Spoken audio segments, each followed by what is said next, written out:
क्या कहना, क्योंकि हमने मनोज तिवारी जी के बारे में तो आपके मुंह से काफी कुछ सुना है, बाकी लोगों के बारे में क्या कहना है? पवन सिंह जी के बारे में आप सुनना चाहती हैं, खेसारी लाल यादव जी के बारे में सुनना चाहती हैं। सड़क छाप गवैये हैं ये बहुत ही छिछोरे और ओछे और लुच्चे लोग हैं।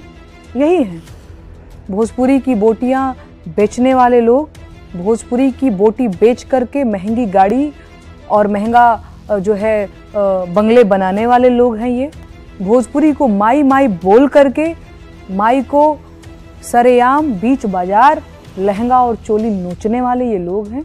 यही ये लोग हैं। मतलब आप इनको सड़क छाप गवैये कहते हैं? सड़क छाप गवैये हैं ये। पर इनकी फैन फॉलोइंग तो बहुत है। एक और बात इसमें मैं ऐड कर दूं, तरीके से तो पूर्वांचल के लोगों को चौराहे पे 4-4 जूता मारना चाहिए ऐसे लोगों को अश्लीलता फैलाने के। दोस्तों, नेहा राठौर, ये पवन चाहे खेसारी हो, इनको छिछूरा क्यों बोलती है?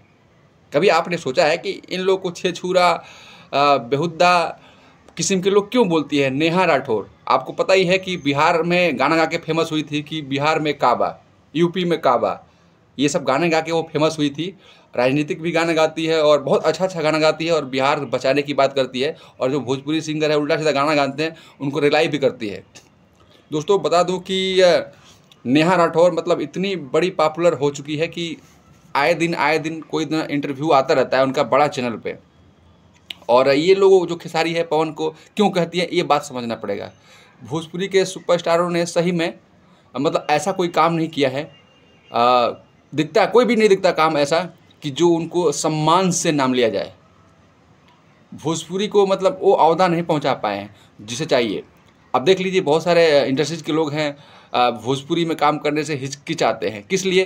क्योंकि इन्होंने ऐसा माहौल क्रिएट कर दिया है, बना दिया है। और बात करें तो हरियाणा के गाने हैं, जो हरियाणा में गाना चलते हैं वो ऑल इंडिया में चलते हैं और गाने जो हैं साफ़ सुथरा होते हैं। लेकिन अपनी भोजपुरी ही एक अलग ही छवि कर दिया इन्होंने। अगर ये चाहते तो भोजपुरी को मतलब एक अच्छा लेवल पे पहुंचा सकते थे, क्योंकि इनकी तगड़ी फैन फॉलोइंग है और अच्छा माइटर दे सकते थे और कुछ अलग कर सकते थे। लेकिन इन्होंने किया नहीं, बस उलझ के रह गए नीचे से ऊपर और ऊपर से नीचे में। दोस्तों, बता दूं कितनी शर्म आता है जब आप दिल्ली, एनसीआर, बम्बई जैसे शहर में रहते हो, आपकी भोजपुरी को जो लोग जो है वो नीचा दिखाते हैं, तो कितना शर्म सा महसूस होता है।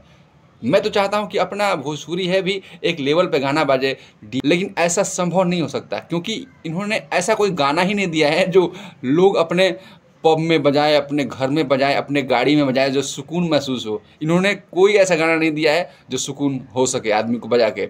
इन्होंने खाली अश्लील टाइप के ही गाने गाए हैं, एक आधे गाने छोड़ के। और इनको कोई मतलब नहीं है, इनको मतलब है पैसा कमाना, पैसा कमाना, पैसा कमाना।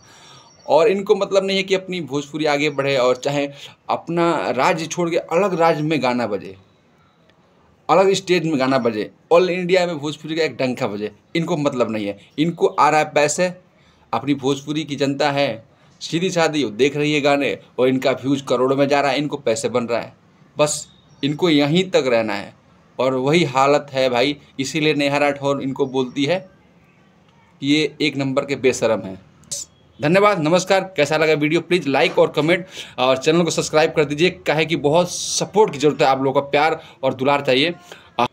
आप देख रहे थे नई बस्ती ब्लॉग और मैं आप सबका भाई अर्जुन। तो नमस्कार, फिर लेके आएंगे नेक्स्ट वीडियो।